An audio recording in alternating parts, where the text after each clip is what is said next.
Hi, beautiful people. How are you? I'm Dr. Pammy Jean. I hope you're having a great day.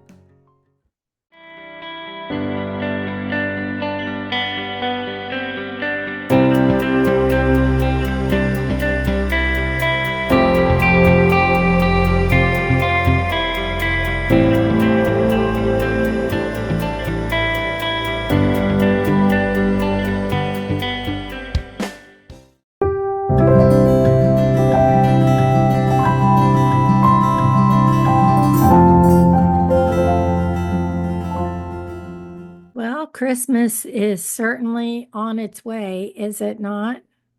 Time flies. But today I want to define stress for you before we get into our topic. And that way we're on the same page. Stress is a natural process to a difficult situation, resulting in a state of worry or mental tension. But it's the way we respond to stress that makes a big difference in our lives and in our overall well being. Stress prompts us to address challenges and threats in our lives. Every human alive experiences stress to some degree. There's generally a clear onset and offset to a significant major life change. Stressful life events have significant negative consequences for both physical and psychological well-being. Hans Selye determined that repeated and prolonged exposure to noxious conditions, meaning very unpleasant conditions or even harmful, and stimuli increase susceptibility to disease and illness. Following this research, early studies in the 1960s focused on the negative effects of life events on well-being. So we've known for a long time that negative, stressful life events have a huge effect on our lives.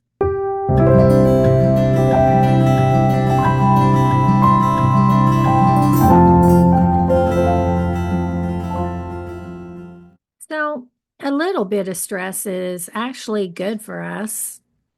It can help us to perform daily activities such as a school exam or a job interview. But too much stress can cause physical and mental health problems.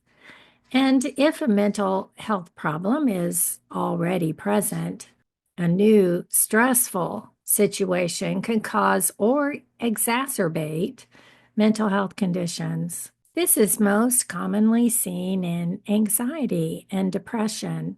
Our daily functioning can be affected by persistent stress. But here's the thing, not everyone copes or reacts to stress in the same way. Coping styles and symptoms of stress vary from person to person. If we're having difficulty with managing stress, seek a trusted healthcare provider or a licensed psychologist.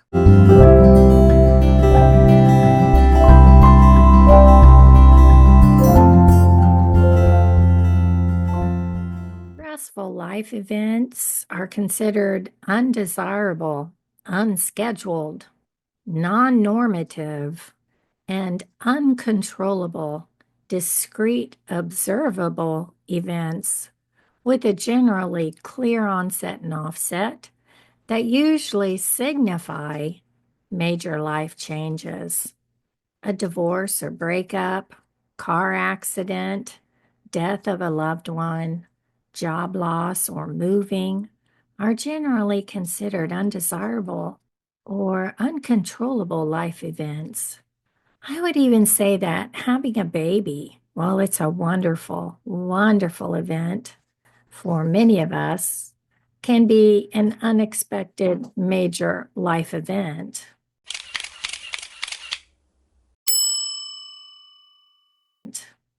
While having a baby is often joyful, it can still be stressful with adjusting to the demands of parenting or an individual who gives their child up for adoption.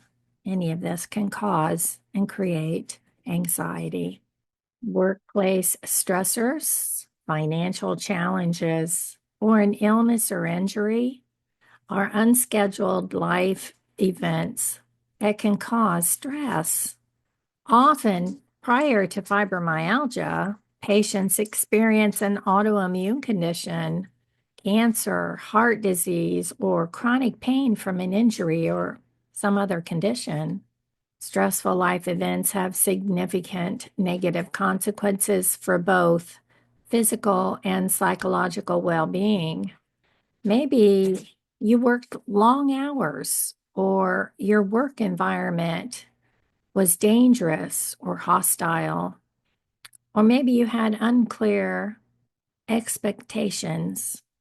Maybe you work with difficult people, or the work is difficult for you. Either way, you can experience anxiety and stress. I found it interesting that retirement is considered a stressful event for some.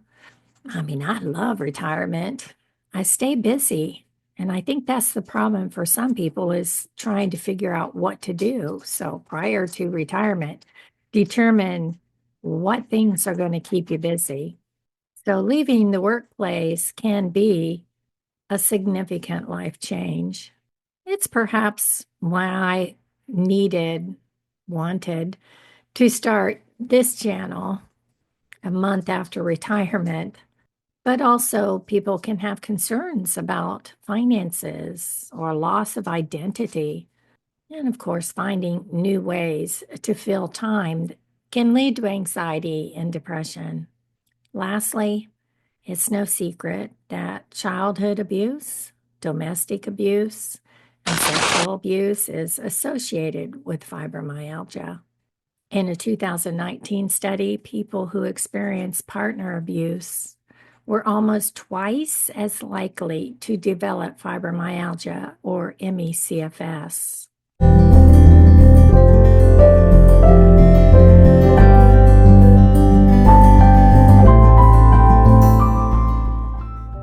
When experiencing stress, a few practical tools can help alleviate stress and calm the mind and body. That's what we need. It helps to keep a daily routine to help us feel in control. Keep a regular time for meals, time with family members, exercise, daily chores, and other recreational activities. We need plenty of rest and sleep, but that doesn't mean sleeping in and sleeping too much. We know that sleep can rejuvenate the body and the mind. We need to connect with others. Sometimes that means connecting with the therapist. It can lift our mood and help us feel less stress. Eating a healthy diet at regular intervals and drinking plenty of fluids help also. If you can eat lots of fruits and vegetables, do that. We also need to exercise regularly to reduce stress.